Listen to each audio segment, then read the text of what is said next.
सभी शुद्धात्माओं को हमारा अनंत वंदन नमन। जे स्वरूप समझा विना पाम्यो दुख अनंत,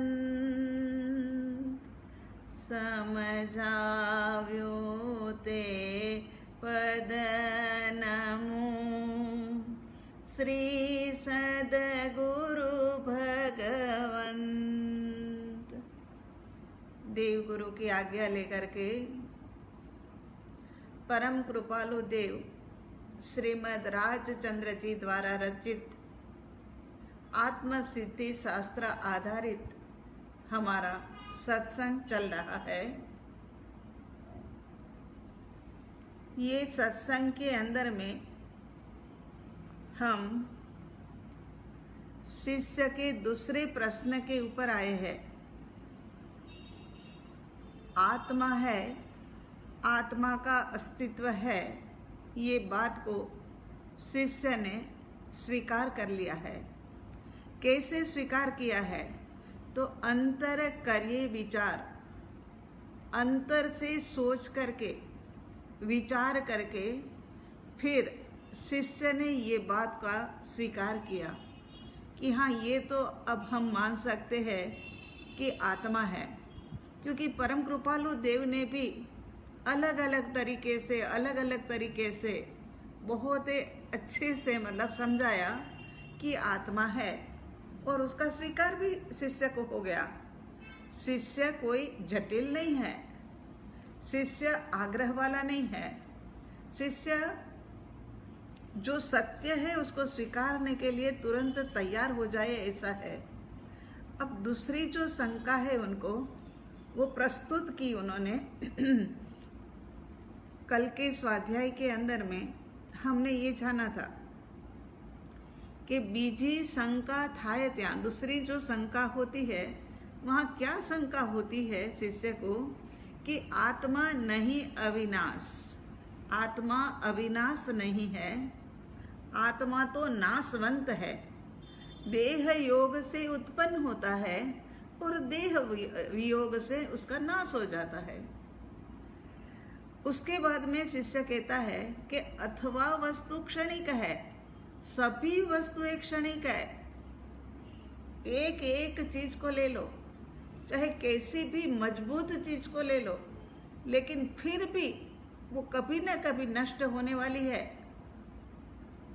यहाँ पर कहते हैं कि सभी वस्तु क्षणिक है और क्षण क्षण में पलटने वाली है। जैसे हमने कल कहा था कि कल ही बिल्डिंग का इनॉग्रेशन हुआ, मुहूर्त हुआ वो बंगले का, लेकिन आज वो एक दिन पुराना हो गया। यदि कोई 10 साल के बाद ये कहे कि ये बंगला तो बहुत सुंदर बना हुआ था, लेकिन अब है ना पुराना,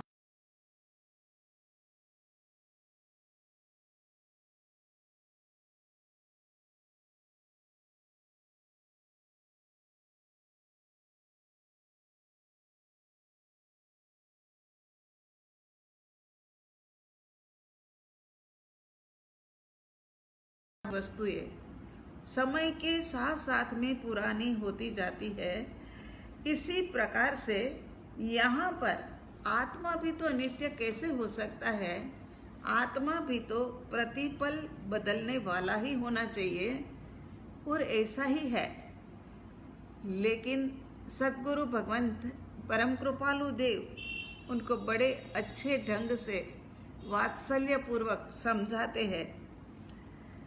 और गाथा नंबर 72 के 62 के अंदर में कहते हैं, देह मात्र संयोग छे वड़ी जड़ रूपी द्रस, चेतनना उत्पत्ति लय कोना अनुभवस्य। बहुत ही सही ढंग से यहाँ समाधान दे रहे हैं कि देह मात्र संयोग है। देह जो है ना वो तो केवल परमाणु पुद्गलों का संयोग है, और देह परमाणु पुद्गलों का संयोग तो है, लेकिन साथ साथ में देह वह जड़ है, देह वह रूपी है, देह वह दृश्य है। ये जो जड़ है ना, उसके लक्षण बता दिए। जो आंखों से दिखाई देता है ना, वो सब कुछ जड़ है। हमें जो दिखता है वो सब कुछ जड़ है। तो यहाँ कहते हैं कि देह जड़ है, रूपी है और दृश्य है, दूसरे किसी के जानने का विषय है, और कोई जाने ऐसा ये विषय है, वो खुद किसी को जाने ऐसा नहीं है। ये लैपटॉप को क्या पता कि यहाँ आकर के कोई बोलने वाला है, और कोई बोलने वाला है वो बोल भी रहा है, ये कहाँ जानता है? चाहे कैसी ही खोज कर ली जाए, लेकिन जड़ तो जड़ ही रहने वाला है। और सबसे अच्छी बात यह है कि बड़ी से बड़ी खोज करने वाला भी ये आत्मा है। आत्मा के बिना खोज हो ही नहीं सकती है। तो यहाँ खुद दूसरों के जानने का विषय है, खुद नहीं जानता। अरे खुद स्वयं को नहीं जानता तो दूसरों को तो कैसे जानेगा? स्वयं को, अपने आप को ही नहीं जानता है तो वो दूसरों को कैसे जानेगा? इस प्रकार देह के परमाणु परमाणु का विचार करे तब भी जड़ है। इसी कारण उसमें से चैतन्य उत्पन्न होने योग्य नहीं है। यहाँ कहते हैं कि वो उसमें, जब वो खुद ही जड़ है तो वो कैसे उत्पन्न कर सकता है? आगे आएगी ना गाथा, इसी में ही आएगी। जड़ से वो वाली गाथा, जड़ से चेतन उपजे, चेतन से जड़ होए, एवो अनुभव कोई ने क्यारे कदी ना होए। अभी आगे लेंगे, इसी वाले प्रश्न के समाधान में है। तो आगे शिष्य कहता है कि अरे सद्गुरु भगवंत, ये तो देह योग से उत्पन्न होता है और देह के वियोग से नाश हो जाता है इसका। तो अगर होता तो हमें दिखता नहीं, मगर दिखता नहीं है। वो आत्मा के, देह के साथ ही आत्मा भी नष्ट हो जाता है। तब परम कृपालु देव कहते हैं कि देह मात्र संयोग है। देह तो विशिष्ट प्रकार के परमाणु पुद्गलों का संयोग है। एक क्षेत्रवगाही रहते हैं। देह एक अवस्था है। अवस्था जो होती है ना, कल हमने बताया था आपको कि अवस्था जो होती है ना, वो पलटती रहती है, अवस्था बदलती रहती है, मगर अस्तित्व जो होता है ना, वो कभी भी नहीं बदलता। जैसा होता है वैसा ही रहता है, उसके अंदर में कुछ फेरफार नहीं होता है। तो देह और पुद्गल के बीच केवल संयोग संबंध है। जितने समय तक संयोग संबंध लिखा है, उतनी देर तक ये देह के अंदर में आत्मा रहेगा। जब संयोग संबंध खत्म हो जाएगा तो ऐसे ही बैठे बैठे वो यहाँ से दोनों का वियोग हो जाएगा, दोनों अलग अलग हो जाएंगे।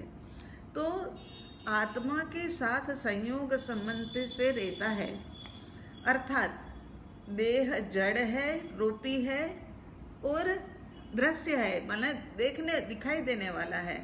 अब ये तीन लक्षणों को समझते हैं पहले, कि देह जड़ है माने अचेतन है, ज्ञान गुण से रहित है। ये बात तो पक्की दिमाग में बिठा लेना कि ज्ञान गुण तो केवल एकमात्र आत्मा के पास ही है और किसी के पास ज्ञान गुण नहीं है। समय समय पर ये बात को अप्लाई करते रहना। ये हरे रंग का रुमाल है, किसने जाना? ये ज्ञान तो आत्मा को है। ये वाली व्यक्ति बहुत ही नम्र विनम्र है, तो किसने जाना? आत्मा ने जाना। ये व्यक्ति थोड़ी क्रोध में रहती है, गुस्से में रहती है, किसने जाना? आत्मा ने जाना। आज की पिक्चर तो बहुत अच्छी है, ये किसने जाना? देखा किसने? इंद्रिय ने देखा है, मगर आत्मा के सहारे से देखा है। तो यहाँ पर ये अचेतन है, देह जड़ है, ज्ञान गुण से रहित है, अजीव द्रव्य है। इतने लक्षण बताए। देह जड़ है, अचेतन है, ज्ञान गुण से रहित है और अजीव द्रव्य है। देह किसी को नहीं जानता, अर्थात स्व को या पर को जानने में देह असमर्थ है। आप कहोगे कि हमारे को तो सब कुछ जानने में आ रहा है, हमको तो सब कुछ दिख रहा है, हम तो ऐसी गहरी गहरी बातें होती है उसको भी मिनटों के अंदर में समझ लेते हैं। लेकिन सत्ता किसकी है? अस्तित्ववान अंदर में बैठा हुआ है, आत्मा। इस कारण से ये गहरी गहरी बातें भी समझ सकते हो। तो यहाँ दूसरी बात कहते हैं कि देह दृश्य है, अर्थात दिखता है। दृष्टि द्वारा आत्मा दिखने योग्य ऐसा पौद्गलिक पदार्थ है। देह अन्य को देखता नहीं, देह अन्य को देखता नहीं, लेकिन चेतन द्वारा दिखता है। जो भी दिखने का काम है वो उनके द्वारा दिखता है। उसके बाद में कहते हैं कि चेतन द्वारा दिखता है, ऐसा ये अजीव द्रव्य है, लेकिन हमें तो जीवंत लगता है। वो जीवंत लगने का कारण क्या है? भीतर में मैं स्वयं आत्मा, परमात्मा स्वरूप जो आत्मा हूं ना, वो विद्यमान हूं। इस कारण से ऐसा लगता है। इस प्रकार यहाँ पर देह रूपी है, कुछ न कुछ रूप इसका अलग अलग है, आकार भी अलग अलग है। जितने जीव है ना उतने आकार है। एक समान दो कुछ भी कहीं दिखाई नहीं देगा जीव, है ना। चाहे वो तिर्यंच गति के जीव है, चाहे वो नरक गति के है, चाहे देवलोक के है, चाहे मनुष्य गति के है, एक समान रूप